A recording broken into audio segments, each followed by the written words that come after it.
Bienvenidos a todos al día de hoy, a este evento especial en el que vamos a presentar el último y nuevo libro del profesor, el doctor Mario Sabán, Raz, el Mesías, que yo creo que quizá lo primero sería explicar qué es Raz, porque ya nos lo han preguntado bastante, qué significa. Nos acompaña el doctor Joan Prat y Carós, que es doctor emérito, catedrático emérito de Antropología de la Universitat Rovira i Virgili de Tarragona, y por supuesto el autor del libro, Mario Sabán. Bienvenidos a todos y creo que hoy va a haber mucha sustancia, así que cuando queráis empezamos con la presentación. Yo diría que primero responderé a esa pregunta y luego damos paso a Joan, si te parece, profesor Sabán.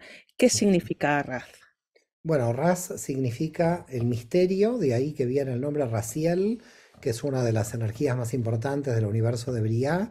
Raziel es el arcángel, uno de los arcángeles más altos que tenemos en Jochma del universo de Briá. Raz es el secreto oculto en arameo. Así como Sod en hebreo es el secreto, Raz significa, podríamos decir algo parecido a Sod. Lo que pasa que Raz puede ser secreto o tapado, ¿no? Pero bueno, estamos hablando de oculto. Yo quiero hacer la presentación de Joan, no va a ser larga porque vamos a ir directamente al contenido. Hace muchos años ya nos conocemos. Él sabe las fechas, tiene una gran memoria. No me acuerdo si fue 2007 o 2008 que nos conocimos. 2006. 2006, ¿ves? Ahí está la memoria de Joan. Así que han pasado 16 años o más que nos conocimos.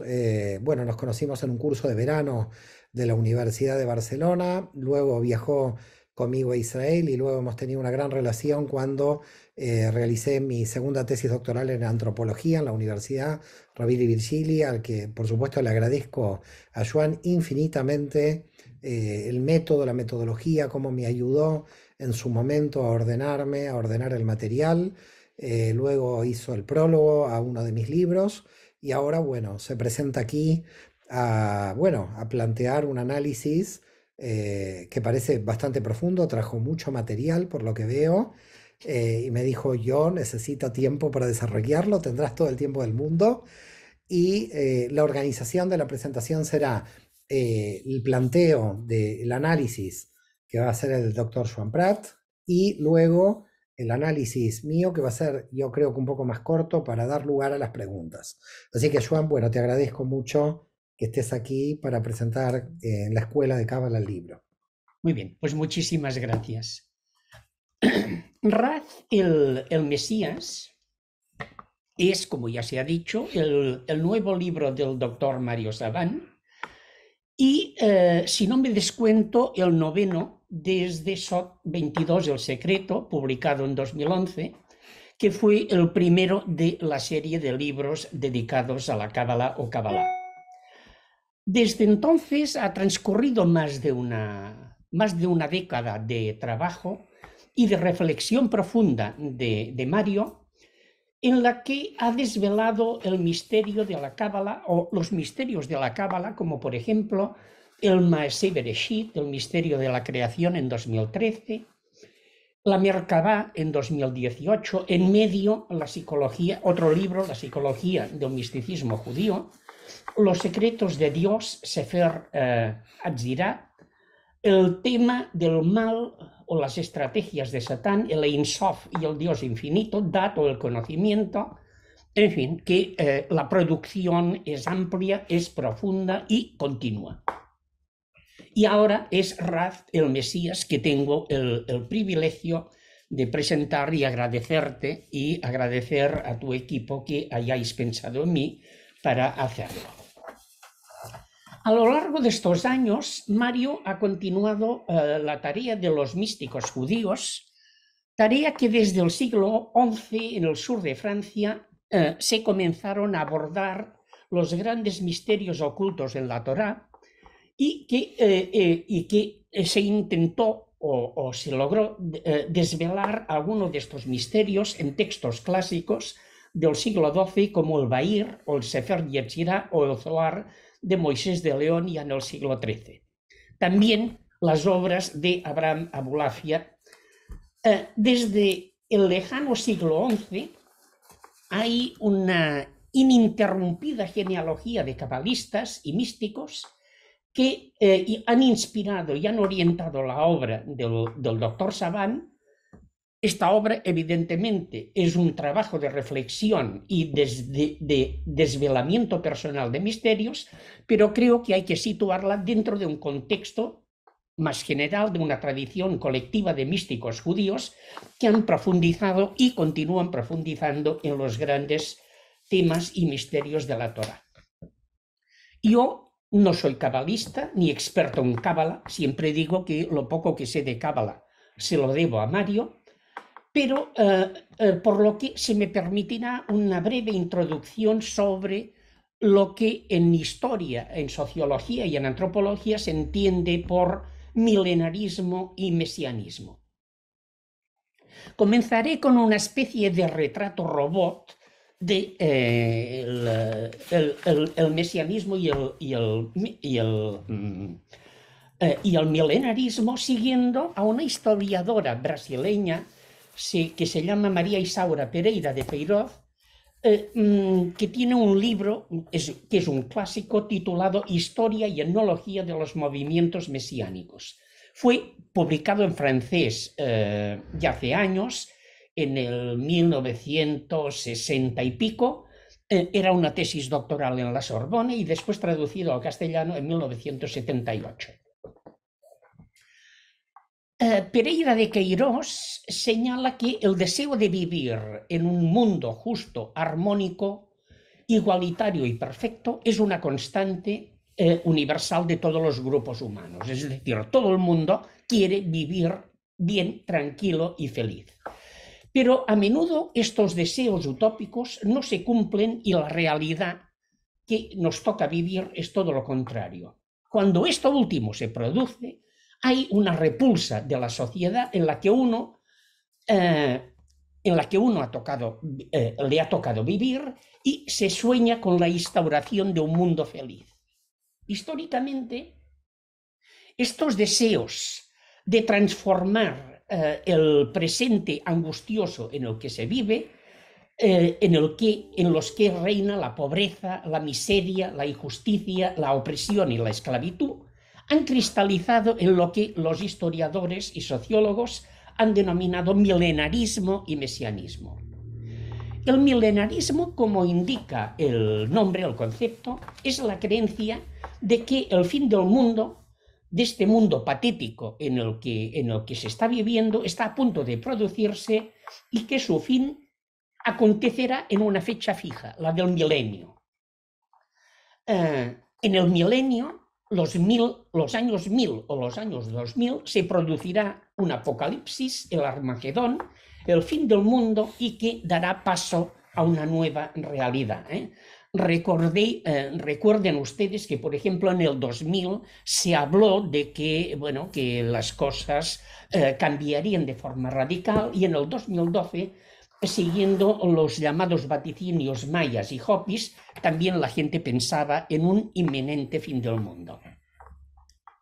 Hay un historiador inglés, Norman Cohn, que tiene un buen libro titulado En pos del milenio, subtitulado Revolucionarios, milenaristas y anarquistas místicos de la Edad Media, en el que analiza los grandes movimientos mesiánicos que ocurrieron en el año 1000, antes y después. Sintetizando, el milenarismo, según Pereira de Queiroz, sería la creencia en una edad futura que está próxima, que será profana y sagrada, terrestre y celeste al mismo tiempo, y en el que las injusticias serán reparadas y la enfermedad y la muerte dejarán de existir. Y a fecha fija podremos vivir en una sociedad perfecta y gozosa. Una variante importante del milenarismo es el mesianismo. Aquí la transformación no vendrá a fecha fija, sino que vendrá a partir de un héroe, un mensajero divino o semidivino que asume la función de restaurar la paz de este mundo corrompido y propiciar la llegada de esta edad perfecta. El Mesías, en este caso, es un caudillo sagrado que anuncia en la tierra un reino celeste y que trae consigo la redención, y una redención tanto material como espiritual de la colectividad. De nuevo, según Pereira de Queirós, hay tres elementos claves que son necesarios para la formación de un movimiento mesiánico. El primero es una colectividad descontenta y oprimida. El segundo es la esperanza en la venida de un emisario divino que sea capaz de enderezar la situación. Y tres, la creencia en un paraíso sagrado y profano al mismo tiempo como resultado de este advenimiento mesiánico. Estas tres características se daban perfectamente en el antiguo Israel y muy concretamente en la época de Jesús, o como lo prefiere llamar el doctor Saban, Yeshua de Nazaret. En efecto, Palestina, que contaba con unos vecinos poderosos, fue sometida por los egipcios, los babilonios, los persas, los griegos y los romanos, que todos estos imperios que la dominaron sucesivamente. Esta situación de sometimiento y dependencia no cuadraba con el contrato establecido con Yahvé, con su pueblo, según en el que Israel era el pueblo elegido por Dios y por consiguiente llamado a ocupar una situación de prestigio y de privilegio. Esta opresión extranjera, que duró durante siglos, favoreció la idea del advenimiento de un nuevo mundo, una suerte de paraíso terrenal en el que desaparecería la opresión política, se liberarían y el príncipe, este divino, el Emmanuel, que se imaginaba como un jefe carismático tradicional, acabaría, diríamos, con toda esta opresión y entraría en las ciudades montado en un asno. El príncipe esperado era terrestre y a menudo un guerrero, pero siempre inspirado directamente por Dios. Cuanto más desgraciados y negros eran los tiempos presentes, la esperanza de esta liberación futura y final era más intensa. Y estas características se dieron en tiempos de Yeshua, pero antes que él y después que él hubo otros muchos mesías, que después Mario nos los puede detallar, y que a menudo fueron aplastados con la misma contundencia por los romanos. Es decir, fueron torturados, fueron crucificados o decapitados. Digamos que las condiciones políticas eran tan nefastas que únicamente el poder y la fuerza divinas eran capaces de enderezar esta situación. En fin, son muy diversos los autores, historiadores, sociólogos, antropólogos que han analizado el contexto sociopolítico de Israel, comenzando por Max Weber, que analizó minuciosamente el judaísmo antiguo y la aparición de las creencias mesiánicas. También un historiador, Burroughs Dunham, que presenta a Jesús como un romántico revolucionario que se levanta contra el poder de Roma y que en definitiva no sería nada más que un activista revolucionario. Erich Fromm, en otro libro, el gran psicoanalista, en otro libro, El dogma de Cristo, también efectúa hay una lectura política y psicoanalítica en la que Jesús habría hecho suya la ideología del lumpenproletariado urbano de aquellos tiempos, el Amarets o los Zelotes, ambos partidarios y defensores de una ideología mesiánica de primera magnitud. En fin, Fromm, que es psicoanalista, interpreta, siguiendo a Freud, la rebelión del hijo contra el padre. Y otros expertos como Gonzalo Puente Ojea, según el cual Jesús habría sido un revolucionario judío de convicciones teocráticas, Josep Montserrat Torrents y evidentemente, y por supuesto, el doctor Saban, que en diversos libros, antes de dedicarse a la Cábala, como ustedes saben, se dedicó a trabajar sobre los orígenes del cristianismo, tiene un libro titulado El judaísmo de Jesús, de 2008, en el que trata con maestría de este tema. Para finalizar esta primera parte, hay una creencia bastante generalizada, pero absolutamente falsa, de que el mesianismo es un fenómeno exclusivo de Israel. Como digo, es falsa. En la Alta Edad Media hubo mesías en Bélgica, Flandes, Bohemia, Alemania y Portugal. En el siglo XIX proliferaron en Estados Unidos, Brasil, Italia, en Toscana, sur de Italia, Sicilia. Pero no solo hubo mesías o personajes que se consideraban mesías y que se presentaban como mesías y salvadores, no solo los hubo en Europa o Brasil, sino que, por ejemplo, la colonización blanca del oeste americano hizo que entre las tribus indígenas se generaran movimientos mesiánicos. También en la Amazonía, los guaraníes, que perseguían una tierra que llamaban la tierra sin mal, que era una especie de paraíso en medio de la selva, o en África, Simón Kimbangu, muchos abundantes cristos negros en África del Sur y en Melanesia, en Nueva Guinea, etcétera, etcétera. Es decir, el mesianismo ofrece una gran variedad de manifestaciones en el tiempo y en el espacio, pero su estructura profunda es siempre basada en las mismas constantes. Una colectividad o un pueblo descontento y oprimido, la esperanza en la llegada de un emisario divino o semidivino que será capaz de cambiar radicalmente esta situación, y la creencia en que gracias a la actuación de este Mesías Salvador, la vida aquí en la tierra cambiará radicalmente. Hasta aquí, no sé si me alargo mucho, No, tranquilo, tenemos todo el tiempo del mundo.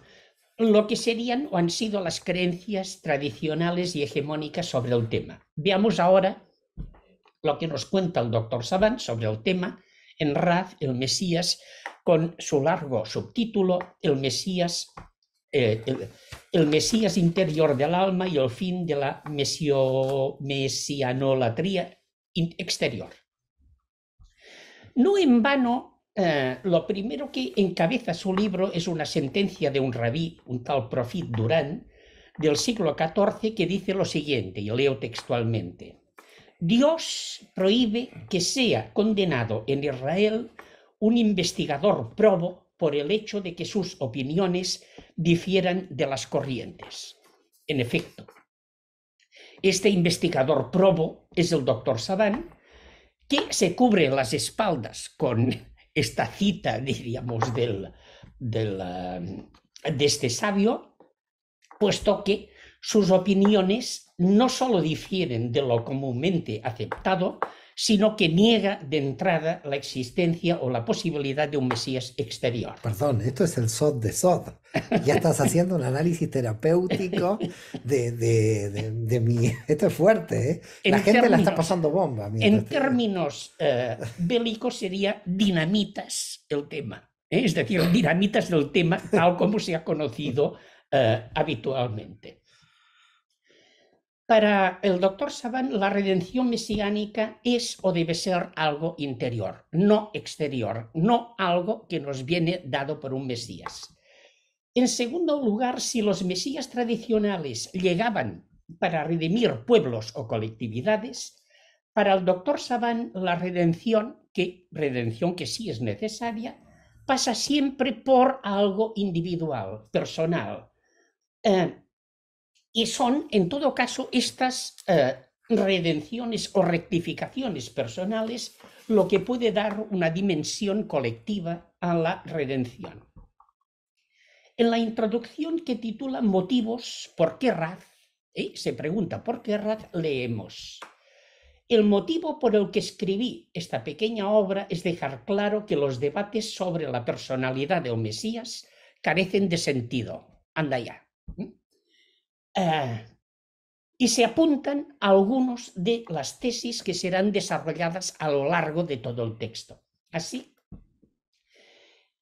según el doctor Saban, y que sus argumentos son absolutamente convincentes, el Mesías exterior ni ha existido, ni existe, ni existirá jamás. 2. La rectificación del universo, que es necesaria, es una responsabilidad que está en nuestras manos. Es algo interior. No hay Mesías que vengan a salvarnos de nada ni de nadie. La potencia mesiánica está en nosotros mismos, en nuestras almas, y es gracias a nuestro esfuerzo que debe realizarse. El capítulo 1 no voy a explicarlos todos, me centraré en aquello que me parecen las tesis fundamentales del texto. El capítulo 1 se titula El imposible Mesías exterior. Mario hace un repaso de las condiciones y características que, según la tradición rabínica, debería adornar la figura de un Mesías, y cita 9 puntos, de los que solo voy a mencionar el primero y el último. La primera característica que debería adornar al Mesías es ser descendiente del rey David. El doctor Saban señala que la reconstrucción genealógica hasta llegar al rey David es imposible de realizar, por lo que ya falla esta primera y absoluta condición. La última, la novena, es cuando, según Isaías, las naciones transformen sus espadas en arados, es decir, la guerra, se abandone a la guerra para dedicarse al cultivo de la tierra. Pues no parece que las cosas vayan por ahí, habiendo los Putins sueltos, los yihadistas o los grupos mercenarios del tipo Wagner o los violentos partidarios de Trump o Bolsonaro y tantas otras miserias que leemos cada día en los periódicos. Con precisión, el doctor Saban va descartando todas las condiciones que, según la tradición rabínica, deberían adornar la hipotética figura del Mesías exterior para llegar a la conclusión definitiva de que esta figura no es posible ni tampoco es necesaria. A partir de ahí se reafirma en la tesis fundamental según la cual la responsabilidad mesiánica es algo subjetivo, que la creencia en un Mesías exterior impide la construcción de esta era mesiánica, que esta sí es necesaria, pero que, en fin, su tesis es que no depende de algo exterior, de un personaje exterior, sino que es absolutamente interior. Intento desgranar algunos de los puntos fundamentales de la argumentación de Raz el Mesías, o que se explican en Radio Mesías, y espero ser fiel a tu discurso y no traicionar tus ideas. Una de las primeras condiciones es la necesidad de que nuestras almas realicen el esfuerzo de redención que consiste en la construcción del reino de Dios aquí en la tierra. Esta construcción pasa por la aceptación y la comprensión de que la rectificación se fundamenta en las energías interiores que posee cada alma, energías que han sido entregadas por Dios. Mi alma, nos dirá textualmente, es un fragmento de Dios en mí. Debemos asumir, insiste también de forma incansable, que la era mesiánica depende de las energías de nuestras almas y no de un Mesías exterior. Eso choca con lo que defienden las autoridades religiosas, tanto las judías como las cristianas, que se han arrogado el papel de intermediarios entre el hombre y Dios, o la mujer. De acuerdo con el doctor Saban, esta intermediación es sobrante e innecesaria. El vínculo entre el hombre y la mujer con Dios debe ser directa y sin intermediarios. Por otra parte, y paradójicamente, ni a las autoridades judías ni a las cristianas les conviene la venida de un segundo Mesías o de la parusía. A las primeras, como señala Mario en su libro, la restauración política de Israel se produjo ya en 1948 y previsiblemente a las autoridades del Vaticano la llegada de otro Yeshua de Nazaret les causaría auténtico horror, es decir, que no sabrían qué hacer con él. Antes comentaba con Mario que el día que estaba leyendo todas estas páginas del libro de Mario, por la noche vi el entierro del grupo o del Papa Ratzinger. Y bueno, dices, bueno, ¿y qué haría un nuevo Mesías, diríamos, delante de todo este entramado que es el entramado de la Iglesia? Este primer capítulo concluye con la siguiente sentencia, que me parece fundamental. Esta alma que Dios nos ha otorgado es la que posee el poder mesiánico de redención, porque el reino de Dios está entre nosotros. Por lo tanto, el alma es el Mesías. Esta afirmación, con la que finaliza el capítulo, es precisamente el título del capítulo segundo, que por otra parte es el más extenso del libro y se inicia con la tesis que preside la totalidad del argumento de Mario y que podría sintetizarse en un contundente: cada uno de nosotros es el Mesías.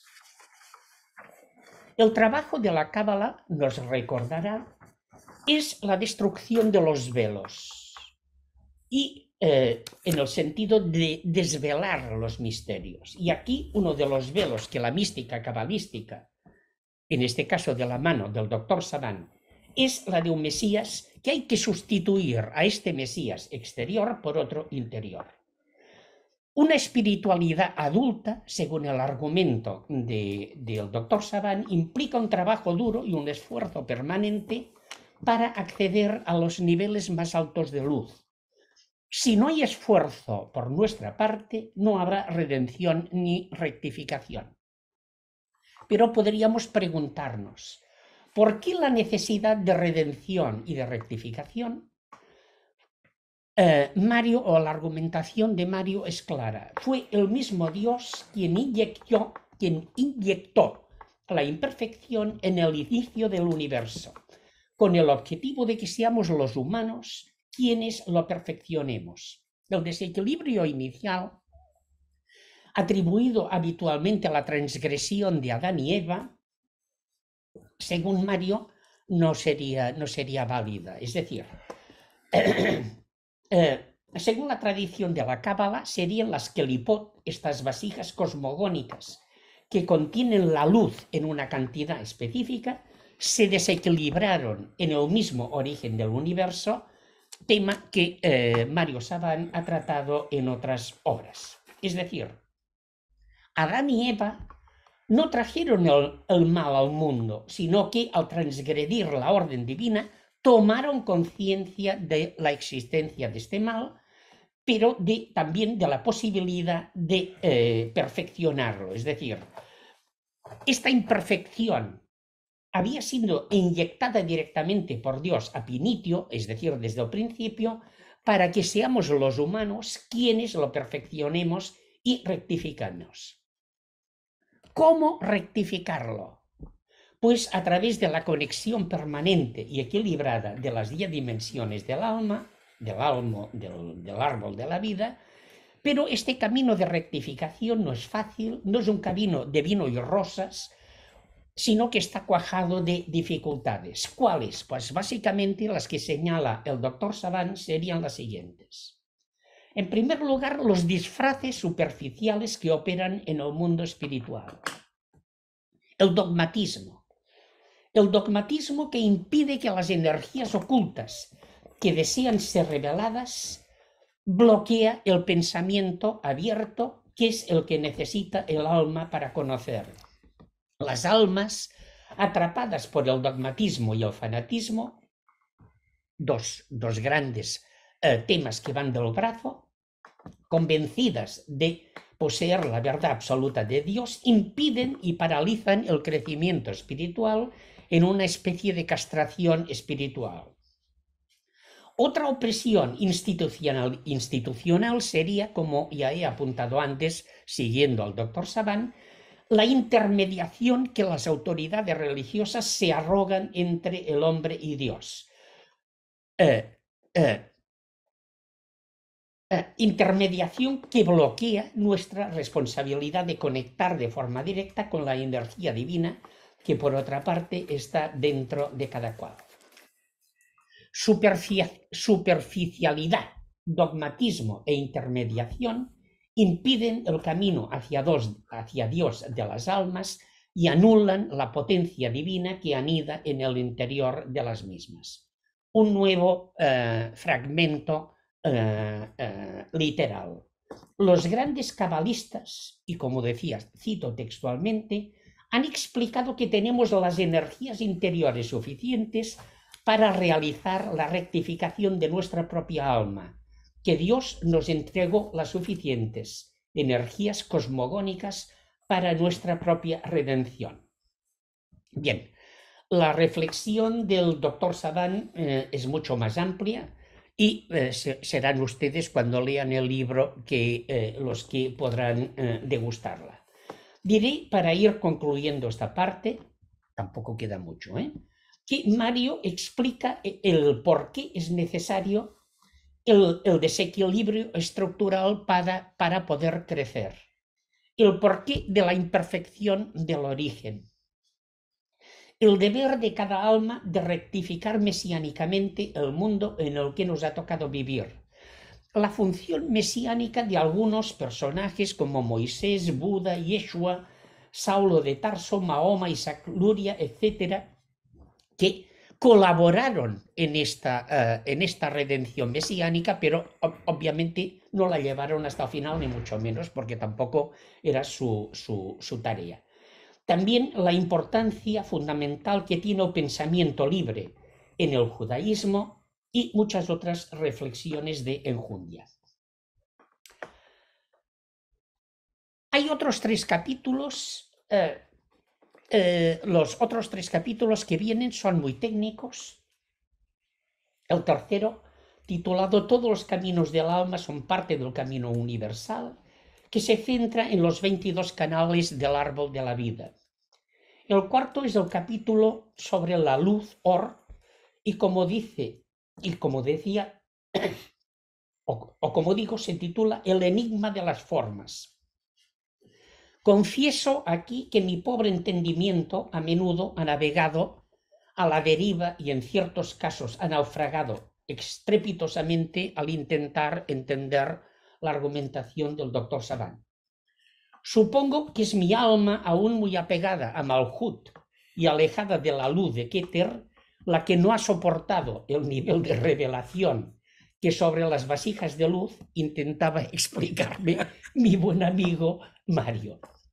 Así, vas a asustar a la gente.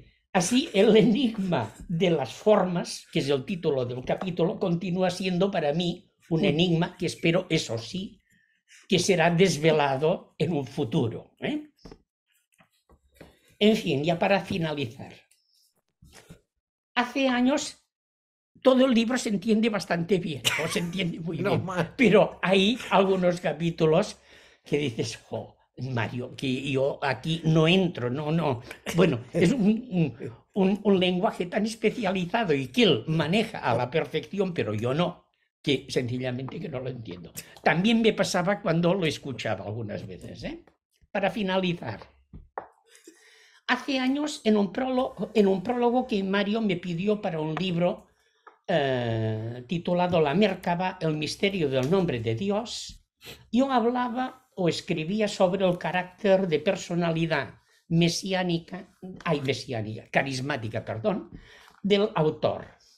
Y escribía: el doctor Saban, estudioso que cuenta con 2 carreras universitarias y 5 tesis, ahora ya son 6 y va por la 7ª, de sus últimos años y una veintena de libros, aúna a su capacidad intelectual el deseo de abrir nuevos paradigmas de interpretación que, según Max Weber, se sintetizan en la frase genuina del líder carismático. Estaba escrito, pero yo en verdad os digo, y después el líder carismático viene, dice lo que le parece, lo que no estaba escrito, y por consiguiente cambia lo que estaba escrito. Esta actitud de ruptura es la que el doctor Sagan ha seguido, diríamos, en este libro y en otros, en el que critica y dinamita la versión hegemónica, en este caso establecida, sobre la figura del Mesías. Cuando ustedes lo lean podrán disfrutar leyéndolo. Su tesis, la interiorización de la era mesiánica, que depende de nosotros y no de un Mesías exterior, está asentada, como ustedes comprenderán también cuando lo lean, sobre bases firmes y rigurosas. Y leer su libro constituye un auténtico placer intelectual y espiritual. Les recomiendo vivamente que no se lo pierdan y degusten cuanto antes Raz, el Mesías, el nuevo libro del doctor Mario Javier Saban, y que he intentado, como he podido, presentar. Muchas gracias por su atención. Excelente, ¿eh? Muchísimas gracias, Joan. La verdad que te agradezco mucho, un placer. Yo lo hubiera seguido escuchando, la verdad no quería, pensé que ibas a tomar más tiempo, no solo media hora, 40 minutos. Ya dije, lo vamos a dejar, pero bueno, la verdad, un placer muy grande, te agradezco mucho. Yo creo que has hecho un excelente análisis secreto de mi propia psicología. Es como que me has dejado un poco desnudo frente, digamos, como buscando las justificaciones interiores de lo que hago. Estoy de acuerdo, es que es TNT, es verdad. Quizás en vez de Raz el Mesías tenía que haber puesto TNT el Mesías porque va a volar algo. Pero bueno, yo he traído algunos puntos que me gusta destacar. Bueno, coincido absolutamente con todo tu análisis. He tomado nota de toda tu primera parte, del análisis de los movimientos mesiánicos, que son algunos libros que yo no he leído y me parecen interesantes. Así que ya te volveré a pedir la bibliografía. Yo pienso que aquí, entre los puntos fundamentales que yo voy a tratar de sintetizar, tampoco lo voy a hacer largo porque la idea es que nos puedan hacer preguntas, ¿no? Tanto a ti como a mí, de parte de la gente que está aquí participando, pero básicamente yo trato de sintetizar el tema mesiánico en varios puntos. La primera es que el tema mesiánico nace como un tema político, como tú bien lo has dicho, se desplaza hacia un tema religioso, y igualmente mantiene la cuestión política vigente, la misma muerte de Jesús en la cruz como Yeshua de Nazaret Rex y Audeorum, como un revoltoso judío frente al Imperio Romano, siempre nos ha demostrado que de cara al exterior siempre se entendió que el Mesías tenía rasgos políticos, inclusive el Mesías, el falso Mesías, pues son todos falsos al final, pero el del siglo XVII, Sabbatai Tzvi, fíjate que el sultán le pide o lo vamos a decapitar o se convierte al Islam porque el sultán tiene miedo de una rebelión judía en el Imperio Romano. Quiere decir, y estamos hablando del siglo XVII, quiere decir que siempre los mesías se presentaron para el exterior como un problema político, más allá que después la ortodoxia judía, el rabinismo, San Pablo y todos lo fueron de alguna manera desplazando, digamos, hacia la cuestión religiosa. Hay una cita que me parece importante del libro, y es una cita del Talmud, de Sanedrín 99a, yo la pongo dentro del libro porque me pareció muy importante, donde uno de los pensadores judíos que queda anónimo dentro del Talmud, le dice a sus compañeros, y lo cito textualmente, Israel no tiene redentor porque Dios mismo lo redimirá. Y cito porque quiere decir que en el Talmud queda claro que esta idea que yo estoy proponiendo no es una idea que Saban se le ocurrió ahora, sino que está fundamentada, y me gusta mucho destruir el escrito por el escrito. ¿Ok? Entonces estamos haciendo esto. Vamos a un escrito del siglo II, el Talmud se cerró en el siglo V, pero queda claro de que ya había gente que pensaba de que la cuestión de que venga un Mesías exterior era una idea bastante sospechosa si se la tomaba desde el punto de vista religioso. Ahora, con respecto al Mesías exterior, la cantidad de incongruencias son tales en esos 9 puntos, tú citaste el primero y el último, que hay una incongruencia, por lo menos en la posición que mantiene el judaísmo hoy. Después hablaré del cristianismo.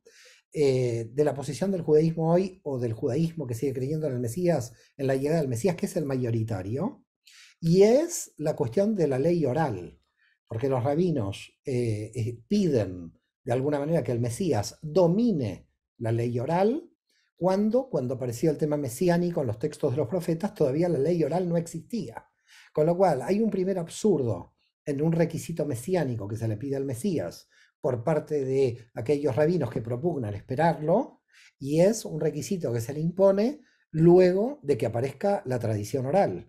Porque cuando Isaías y los demás profetas están describiendo la idea del Mesías, nadie le pidió al Mesías que supiera de memoria la ley oral. Por otra parte, la ley oral dentro del judaísmo cada vez es más grande, porque a medida que pasan los años, la ley oral sigue creciendo. Con lo cual, si aparece un Mesías hoy y después desaparece, la ley oral sigue creciendo y este Mesías ignora la ley oral futura. Es un absurdo por donde lo mires, el tema de la ley oral como requisito.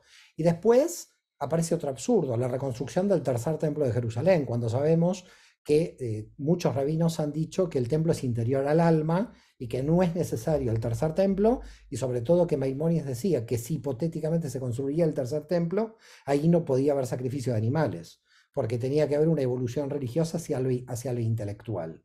Así que otro tema más que se le agrega como absurdo. Ahora, el absurdo que para mí es el absurdo final, para llamarlo de alguna manera, o el fundamental del tema del Mesías es, si una persona es proclamada Mesías, este Mesías tiene que ser un hombre perfecto. ¿Qué quiere decir un hombre perfecto? Un hombre que indudablemente no tenga ningún atisbo de imperfección. Pero si no tiene ningún atisbo de imperfección, indudablemente ya no es una persona con una categoría humana. Indudablemente estaríamos hablando de una persona divina.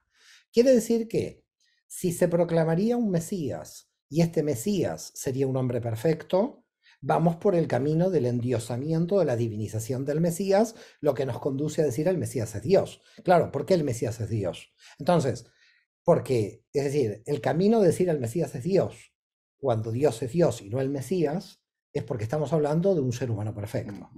Si estamos hablando de un ser humano que sigue siendo ser humano, y por lo tanto que es imperfecto, decantaría que no puede ser el Mesías. Entonces, si tenemos un ser humano que es ser humano, todo ser humano es imperfecto y por su imperfección no podría ser el Mesías.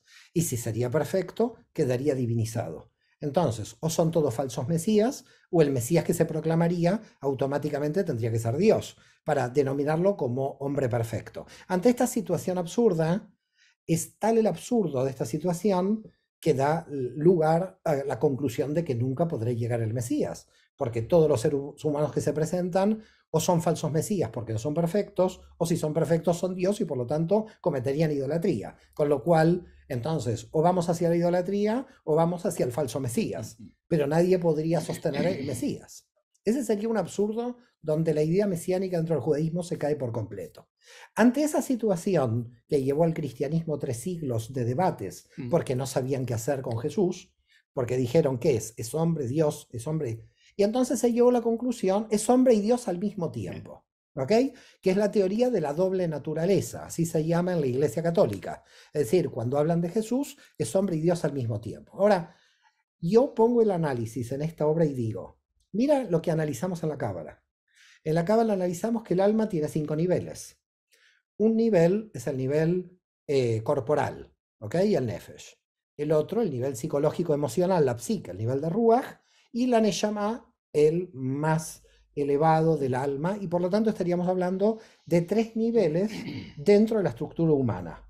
Pero después hablamos de hayá, que estaría fuera y sería la información que viene del exterior, y hablaríamos de la yejidá, de la unificación con la divinidad. Quiere decir que en la Cábala, cuando planteamos los 5 niveles del alma, estamos diciendo que cada uno de nosotros es Dios y hombre al mismo tiempo.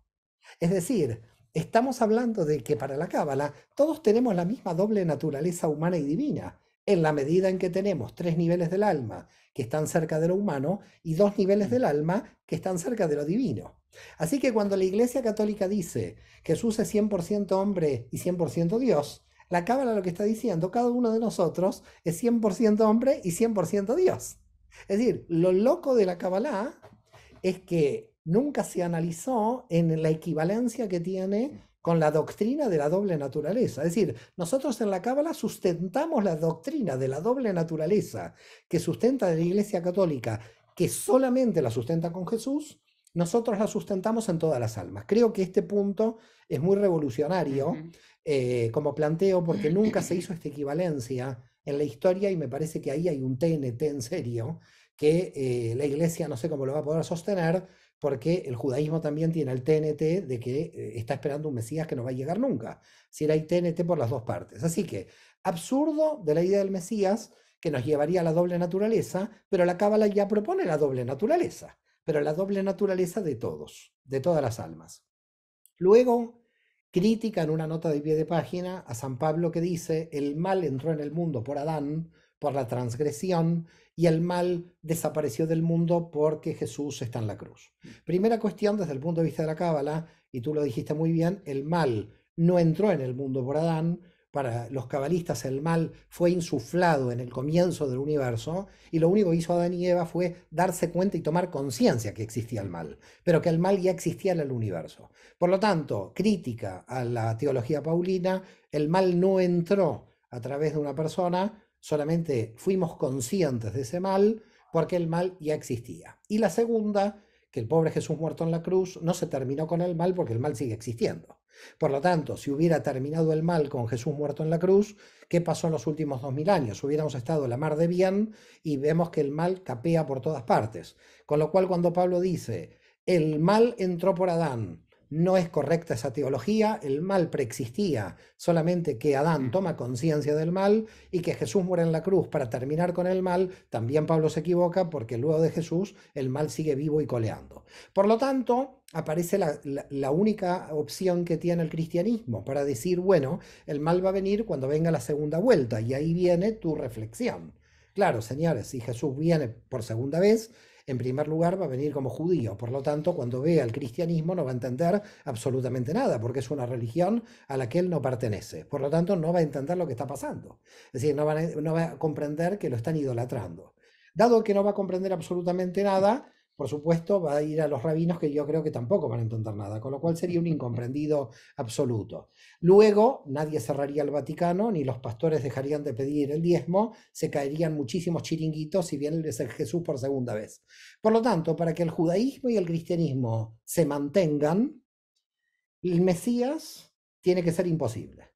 Es decir, que Jesús no vuelva nunca por segunda vez para que se mantenga el cristianismo, porque si Jesús vuelve por segunda vez, el cristianismo desaparece, y si el Mesías llega, también el judaísmo desaparece, porque en realidad ya llegó el reino, y ¿para qué seguir orando? ¿Para qué oramos a Dios si el reino está instaurado?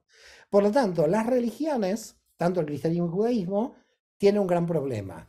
Tienen que nunca cumplir con su idea. Es decir, tienen la idea del Mesías, pero no la pueden cumplir nunca porque cumplida se autodisuelven. Y que yo sepa, ninguna institución se autodisuelve. Por lo tanto, como nadie se va a autodisolver como institución, entonces la idea es que comience la indiferencia hacia estas instituciones por parte de la mística para empezar a tomar nosotros las riendas del asunto. Es decir, tenemos que hacer una de alguna manera, tomar el poder que Dios nos da a cada uno de nosotros para hacer el Tikkun y terminar de alguna manera el Tikkun Olam. Yo entiendo, y lo planteo también al principio del libro, que Rabbi Sakarama, gran rabino de Tarragona, vecino tuyo, del siglo XV, Rabbi Yosef Jabez, Rabbi Abraham Viterbo, Hasdai Crescas, todos ellos dijeron que el principio de la idea del Mesías no era necesaria dentro del mundo judío. Es decir, no la tomaron, pero ¿qué vienen repitiendo la ortodoxia judía? Lo mismo que dice Maimónides, que son sus 13 principios de la fe, donde él sí dice que tendría que venir el Mesías. Por lo tanto, aquí tenemos un problema. Se han vuelto todos maimonidianos, cuando en realidad muchos rabinos a lo largo de la historia ya dijeron, olvídense de la idea del Mesías, porque aquí no va a venir nadie. No es un principio de la fe. Y lo cito también ahí. Por lo tanto, ¿tiene un problema el judaísmo si sigue pensando que viene un Mesías? Sí, porque seguirá fabricando Mesías falsos. Ninguno termina siendo un Mesías verdadero. ¿Tiene un problema el cristianismo? Sí, porque si viene Jesús aquí tienen un problema, se cancelaría el cristianismo como tal. La gente tendría que cancelar las iglesias, se cancelarían los diezmos, se cancelarían los cardenales y muchísima gente perdería su empleo. Por lo tanto, no veo claro de que Jesús vuelva por segunda vez. Entonces, ¿a qué punto hemos llegado? Hemos llegado al punto de que esta idea es un absurdo. Claramente no se sostiene por ninguna parte. No se sostiene ni desde la teología judía ni desde la teología cristiana. Y si lo siguen sosteniendo es para de alguna manera marear a la gente para que no se conecten directamente con Dios. Muchas gracias a todos y comienzan las preguntas. Muchísimas gracias a los dos. Están llegando muchas preguntas, pero es que además hay un debate súper interesante entre los asistentes aquí en el chat. Qué pena que no se va a quedar reflejado, pero bueno, vamos con las preguntas, que también han llegado bastantes. Si cada uno de nosotros es el Mesías, ¿qué pasará con el mal verdadero y su destrucción? ¿A quién se lo preguntan? A Mario. ¿No querías contestar qué pasaba con el mal verdadero?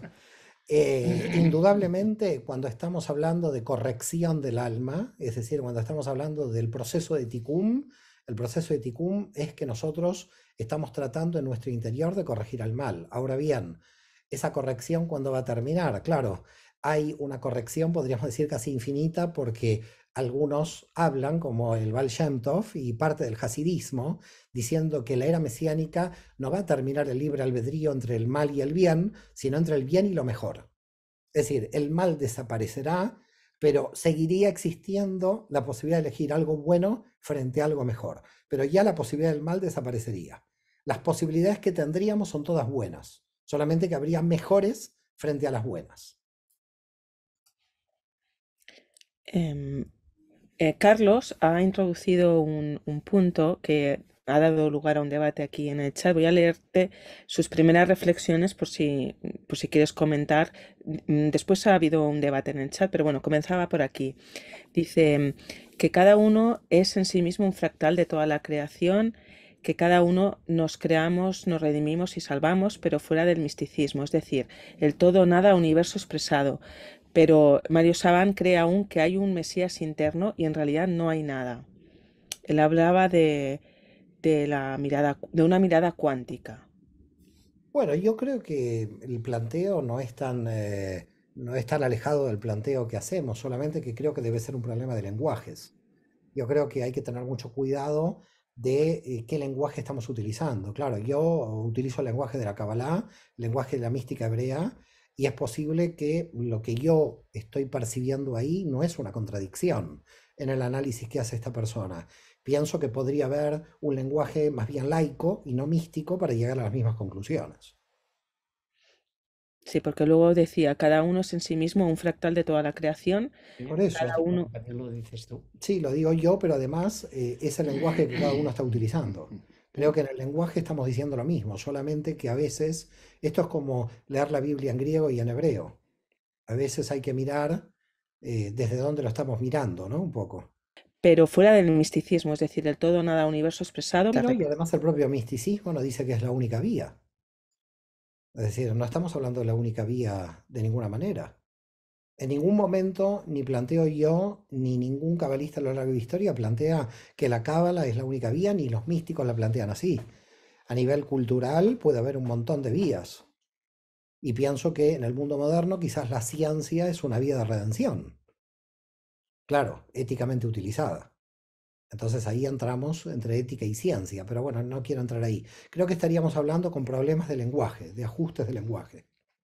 ¿Yo puedo hacer una pregunta a Mario? Ay, tan. Eso Sí. no me lo esperaba. ¿Pero esto No, qué es? no.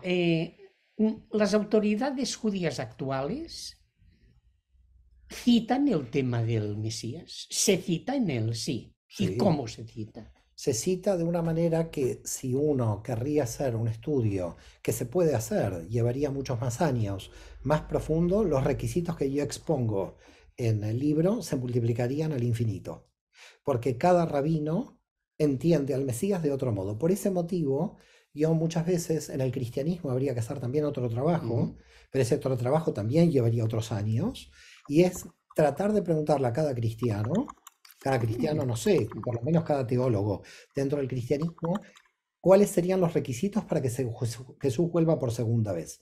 Y fíjate lo curioso que el cristianismo trata de no tratar el tema a tal punto que los cristianos, algunos no saben que Jesús vuelve por segunda vez.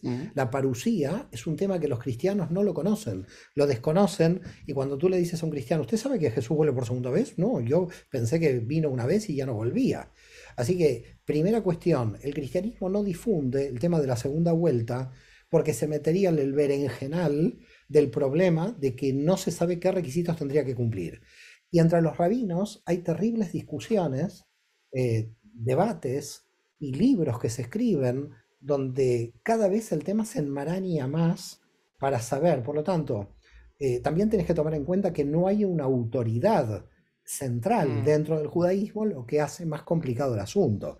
Pero tampoco creas que una autoridad central como el papado ha realizado ninguna encíclica ni ninguna carta, porque nadie se quiere jugar en un tema que les es imposible definir. Es decir, les es imposible definir porque en cuanto lo definan tienen un problema. Entonces nadie quiere entrar en este problema. Los rabinos lo pueden definir cada uno a su criterio porque al final no tienen una autoridad central.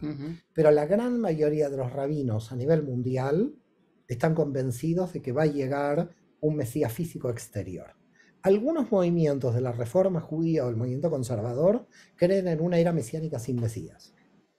Es decir, que no todos los rabinos, pero cuando estamos hablando de la ortodoxia o de la gran mayoría del judaísmo actual, es un judaísmo potencialmente mesiánico, que sigue esperando. Pero nadie saca la maraña, nadie estudia la maraña de problemas que tienen sus requisitos. ¿Qué es lo que yo considero? Que por qué motivo siempre serán falsos los mesías, porque siempre se podrá agregar un nuevo requisito. Claro. Con un nuevo requisito que tú agregues que el mesías no haya cumplido, el mesías exterior se vuelve automáticamente falso. Y en el cristianismo yo creo que la tienen muy mal, porque es que si Jesús vuelve por segunda vez, no hay más cristianismo. Entonces sí, yo creo que en el judaísmo eventualmente venga un mesías, lo que puede volver a suceder es un cisma dentro del judaísmo en los mismos términos que dio lugar al cristianismo. Es decir, en el judaísmo hay una fábrica de mesías falsos o una fábrica de cismas cada vez que aparece un mesías. Pero no hay una destrucción del judaísmo porque es una idea secundaria. El cristianismo, que está basado en que el mesías llegó, si vuelve por segunda vez se caería definitivamente. Pero el judaísmo tiene en su gran mayoría un problema, porque este tema o se renuncia a este principio, o nadie podría debatir una argumentación defendiendo esta idea. Es decir, si tú me pones enfrente a alguien que quiera debatir conmigo esta idea, la tiene muy mal. Pero la tiene muy mal porque sus argumentaciones hacen agua. Es decir, no tiene forma de justificación esta idea. ¿Y cómo se relaciona esta idea del Mesías interior con el Tikkun Olam? Es automática, porque nosotros sabemos en Cábala que el Tikkun personal va en simultáneo con el Tikkun Olam. Cada vez que nosotros estamos realizando una rectificación de nuestra alma, automáticamente estamos mejorando el mundo. Es decir, si cada vez tengo menos agresividad, si cada vez tengo menos ira, si cada vez tengo menos envidia, si cada vez tengo menos celos, entonces lo que está sucediendo es que mi propia rectificación está ayudando a la rectificación del universo, a la rectificación mundial. Es decir, fíjate lo que ha pasado en la historia humana. Han cambiado los sistemas políticos, pero dado que la rectificación del alma no se produce, todo sistema político termina fallando, porque el sistema político está basado en el nivel de conciencia de los individuos que conforman la sociedad. Por lo tanto, el alma se tiene que rectificar y la sociedad irá evolucionando. Lo que yo particularmente estoy viendo, que la sociedad está aumentando sus niveles de conciencia y la representación política de esas sociedades no.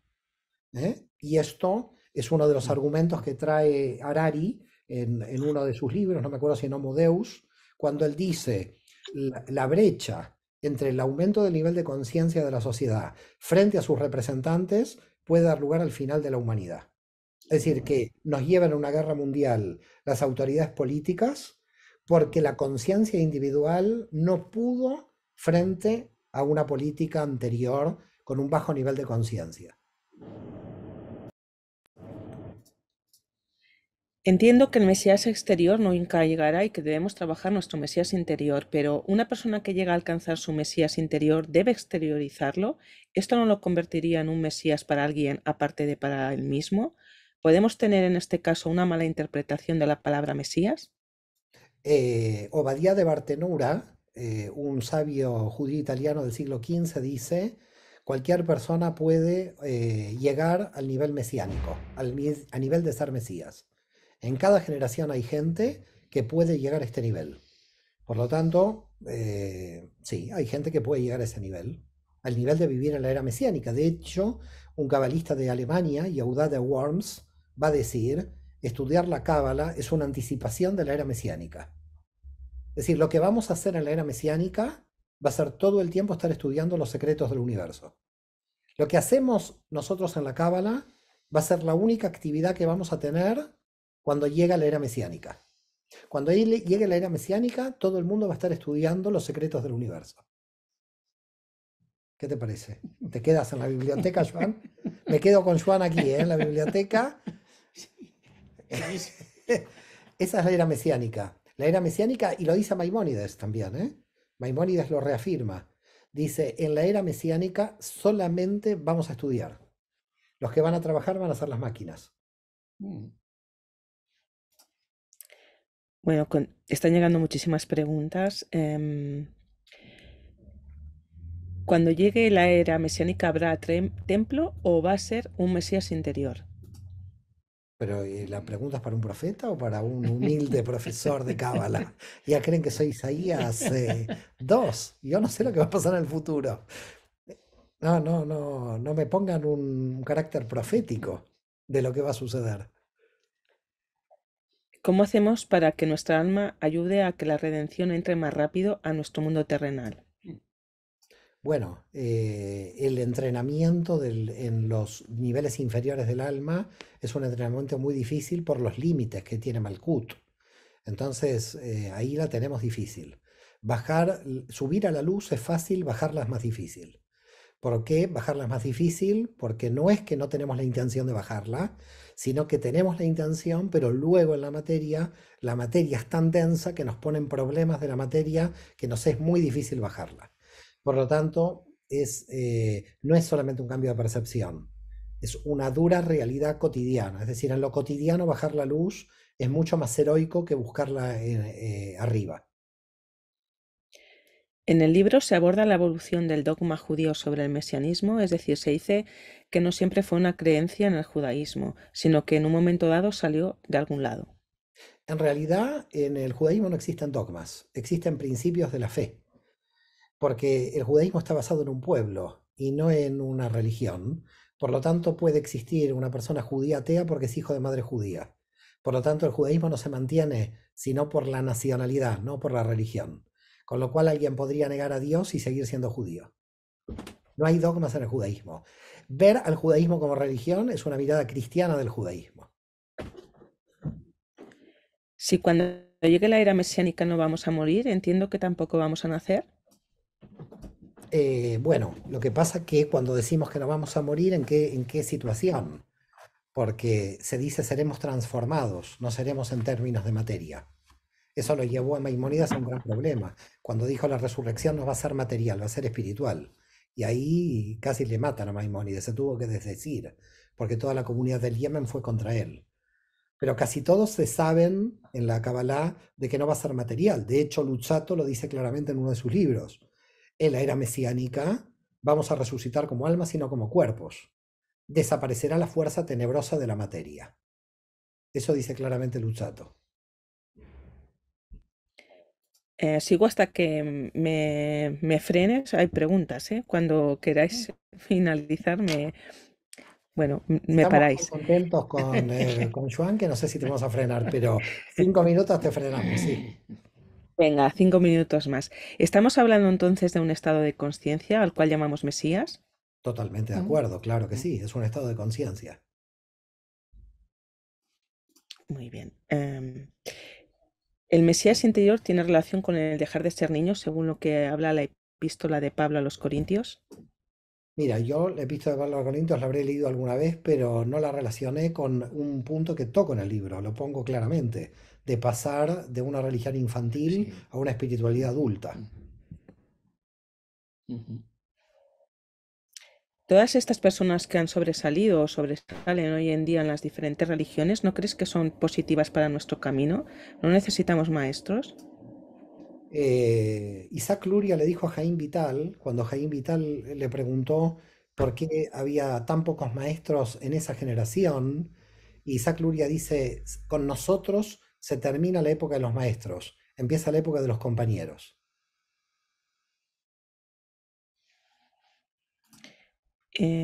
Entonces, ¿se Sí, equivocaron los pero- profetas? Perdón, no, sí, no, no, pero aquí, quiere Sí, sí, intervenir Joan con sí, algo que no, tiene. sí, Cuidado con Joan, cuando tira no. Joan estamos todos acá. Cuando tú hablas de que ha habido toda una serie de personajes en la historia, Moisés, Jesús, Buda, Mahoma, Isaac Luria, mm, ¿qué papel tendrían todos estos personajes dentro de tu planteamiento? Porque tú apuntas de que En mi, ellos defendían en mi la planteamiento, rectificación, sí, la en, rectificación en mesiánica. mi planteamiento son al mismo tiempo mesías falsos y verdaderos. Es decir, todo Mesías es falso porque no termina el proceso de construcción, Mm, pero todo Mesías es verdadero porque lo acelera. Entonces, si tú me preguntas, ¿Jesús es Mesías? Es sí y no. Es decir, quiso traer el reino, aceleró la llegada del reino, pero el reino no llegó, pero aceleró en la conciencia. Por lo tanto, son falsos porque no terminaron su mm, trabajo, pero son verdaderos porque aceleraron la construcción del reino. sí, sí. Entonces, desde como lo mires, podríamos decir que son Mesías y no son Mesías. No terminaron el trabajo, pero aceleraron el trabajo. Mm, Por eso digo que en realidad todos tenemos que acelerar el trabajo, aunque no terminemos el trabajo. mm, Es decir, nosotros todos somos Mesías en tanto aceleramos el trabajo, pero no somos Mesías en cuanto no lo terminamos. Porque la pregunta que aparece es, ¿el Mesías inaugura el reino o termina el reino? Claro, este fue el gran debate entre los judíos que seguían a Jesús y los judíos que no le seguían. Los judíos que seguían a Jesús decían, es el Mesías porque inaugura el reino. Y los judíos que no le seguían decían, no, el reino no llegó, lo inauguró pero no lo terminó. En términos de Cábala, ¿qué es el reino? Malhut. El reino fue inaugurado cuando se creó el universo. No es que tiene que haber un Mesías para que lo inaugure. Por lo tanto, no hay una inauguración del reino. El reino de Dios es el universo cuando nació. Ahora bien, cuando hablamos del reino de Dios en términos de la humanidad o en términos del Tikkun Olam, lo que estamos hablando es de la rectificación de la imperfección que se instaló al principio del universo. Es decir, los desequilibrios del universo, nosotros los tenemos que equilibrar. Alguien va a decir, ¿yo qué culpa tengo de que me metieron los desequilibrios del universo? No, porque tú como parte del universo estás tan desequilibrado como el universo. Entonces, cada vez que estás rectificando el universo desequilibrado. Entonces, somos parte de la naturaleza desequilibrada. Y en esa naturaleza desequilibrada, activar el Mesías dentro nuestro es elevar el nivel de conciencia para rectificarme a mí como parte del universo que tengo que rectificar. Entonces, activo mi Mesías interior, pero no necesariamente porque voy a traer la era mesiánica, sino porque la era mesiánica es un proceso de construcción. El problema de entender la era mesiánica es como un resultado final. Eso, en términos de Kabbalah, es la clipa de la vina. Creer que el reino se tiene que terminar. Bueno, hemos llegado a un punto donde apareció el reino. No, el reino está apareciendo en la medida en que lo estamos construyendo. Entonces, si lo estamos construyendo, eso sería potencia mesiánica, la construcción del reino como proceso. Pero no habría que verlo como un final. sí, sí. Cada vez que lo vemos como final, estamos en la trampa de verlo como final. Por supuesto, para las religiones verlo como final es un delirio, porque ya vimos todas las contradicciones que tiene. Es decir, al final tú te pones a pensar que todas las teologías están diseñadas para que el reino nunca llegue como resultado final. Entonces, ¿qué estamos hablando cuando hablamos del reino? Un proceso permanente de crecimiento de la conciencia. Pues sí. Bueno, No yo sé creo que lo cómo decía podemos dejar Juan, pero aquí con esta... se quedó en Sí, sí. silencio. Señores, muchísimas gracias a todos. Un placer enorme. Señor Juan, puede saludar al público presente. Pues muchísimas gracias por estar aquí, por haber escuchado y por vuestras preguntas, o por sus preguntas. Shabbat shalom a todos. Gracias.